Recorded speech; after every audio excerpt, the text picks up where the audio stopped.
గత ప్రభుత్వ పాలనలో ఉన్నప్పుడు ఎక్కడా కూడా దేవాలయాల మీద దాడులు జరిగిన ఇంకోటి జరిగిన ఎక్కడా కూడా మేము దోషుల్ని పట్టుకోండి అని చెప్తా వచ్చాం తప్ప ఎక్కడా కూడా మీరు చేయించారని కానీ మీరు ఉన్నారని కానీ ఎక్కడ ఎందుకంటే తక్కువ అలా కూర్చోబెట్టి ఎలా పడితే అలా మాట్లాడటానికి బాధ్యత ఉంటాం కాబట్టి అలా మాట్లాడలేదు. అలాగే ఇది కూడా గౌరవ ముఖ్యమంత్రి గారు రోజు ఎన్డీఏ సభలో చెప్పినప్పుడు మాకు కూడా ఏమనిపించిందంటే దీన్ని ఎలాగా అడ్రస్ చేయాలో నాకైతే ఇంటికి వెళ్ళాక నాకు అర్థం కాలేదు. ఇలాగ యానిమల్ ఫ్యాక్ట్ కూడా కలిసి ఇది ఎన్డీడీబీలో వచ్చింది అని నేషనల్ డైరీ డెవలప్మెంట్ బోర్డు దాంట్లో.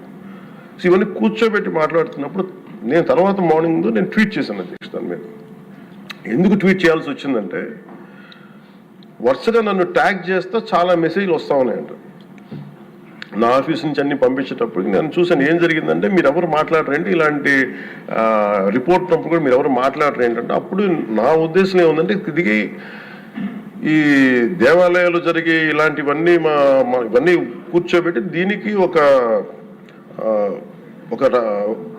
రక్షణ ఒక సనాతన ధర్మ రక్షణ బోర్డు లాంటి ఉంటే బాగుంటుంది. ఎందుకంటే ఇలాంటి కూర్చోబెట్టి చాలా న్యూట్రల్గా చాలా ఆబ్జెక్టివ్గా చేయొచ్చు ఇవి అనే ఉద్దేశంతో నేను పెట్టాను అధ్యక్ష. నాకు గిల్ట్ ఎక్కడొచ్చిందంటే అదే ఇవన్నీ మనకి లాస్ట్ 2-3 years మా టెంపుల్ దగ్గర తిరుమలకి వెళ్ళినప్పుడు కూడా గౌరవ మంత్రివర్యులు మనోహర్ గారు మేము వెళ్ళినప్పుడు మా దృష్టికి చాలా మంది తీసుకొచ్చారు అధ్యక్ష. మేమే 2-3 పర్యాలు మేమే మాట్లాడుకున్నాం.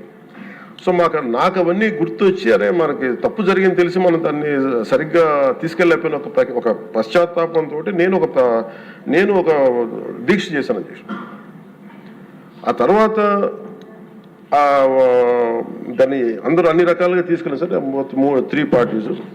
అలాగే మాకు తర్వాత మొన్న గౌరవ ముఖ్యమంత్రి గారు మనకి కేశవ్ గారు మా క్యాబినెట్లో కూర్చున్నప్పుడు మా దృష్టికి తీసుకొచ్చింది అసలు ఈ నెయ్యే లేదనేది చాలా స్పష్టంగా తెలియదు.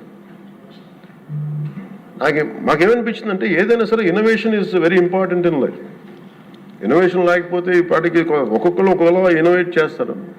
బట్ ఈ పర్టికులర్ ఈ గత ప్రభుత్వంలో ఉన్న వ్యక్తులు వీళ్ళు అరాచకంలో ఇన్నోవేషన్ చేశారు. వీళ్ళు కల్తీలు కూడా అంటే మామూలుగా ఒక నెయ్యి కావాలంటే పాలలో నుంచే కాకుండా రసాయనాల నుంచి కూడా తీయచ్చు, మిగతా వాటి నుంచి కూడా తీయచ్చు అని చేసి చూపించారు.